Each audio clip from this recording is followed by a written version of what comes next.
E.W. Jackson is going to give a passionate smackdown of gay marriage here with the same tired old argument that the right's been using forever.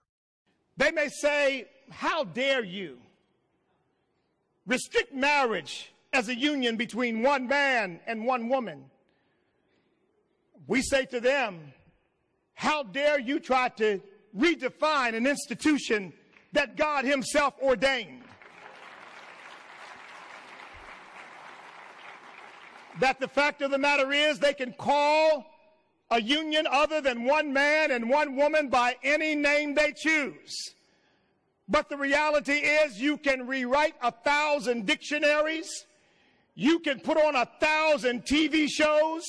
You can make 1,000 headlines. You can have 1,000 coming out parties. You can have 1,000 politicians affirm the lie, but the truth will still stand. And 1,000 years from now, marriage will still be a union between one man and one woman because God ordained it so.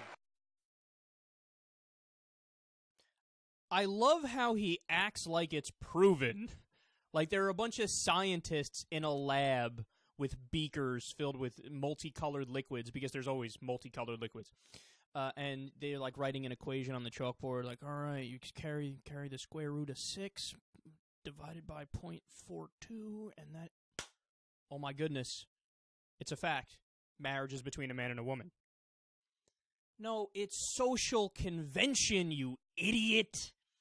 And whatever happened to the idea of separation of church and state? This is exactly where it should be invoked.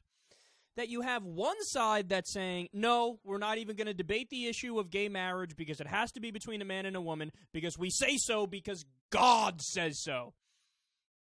But that's not the way this country is supposed to function because we're not Saudi Arabia. We're not the Christian Saudi Arabia. Okay, you know how many times the founders mentioned Jesus in the Constitution? 0. The Bible? 0. God? 0. And they only mentioned religion to say, do not establish one, so do not do exactly what E.W. Jackson is trying to do. I love how he tries to make it so that it's not a debatable premise. Like, he tries to shove it out of the conversation. Like, let's just brush that aside and not talk about gay marriage because of God, blah, blah, blah. As if, like, liberals are supposed to be coward and secular people are supposed to be in the corner like, oh, he said God, no, we can't debate it, no. But if you really wanted to do that and debate say that those things are not debatable, which he thinks are part of his religion. Well, part of your religion is that we can't have shrimp or crab or lobster. Part of your religion is that it's an abomination in the eyes of God for men to shave their faces and cut their hair. So what do you want to, I guess, if you want to be consistent, and you do want to be consistent, right, EW? All men, we need to ban razors, ban barber shops. All men are mandated by law to grow out their hair. We all have to look like hippie Jesus walking around with fucking, like, birds living in a nest in our faces because that's how long our beards will get. You need to ban all fish markets, because they sell fucking shrimp, crab, and you name it, right? A lot of shellfish out there. But no.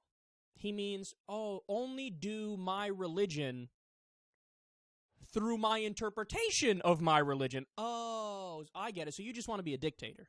You just want to choose everything for yourself and act like none of it is debatable. That's what you want to do. Okay, and that is totally against the idea of what the United States of America is. And furthermore, biblical marriage isn't even one man and one woman, you idiot! It's amazing how I know the Bible better than these idiots know the Bible. It was just a few years ago they did a study, some biblical scholars who actually decided for the first time, maybe ever, to say, you know, these right-wing Christians always say that biblical marriage is between one man and one woman. Let's look it up! So they went through the entire Bible, and you know what they did? This is brilliant. They counted up the mentions of the different kinds of marriage in the Bible. You know what was number 1? Polygamy. Polygamy is most mentioned in the Bible, thank you very much.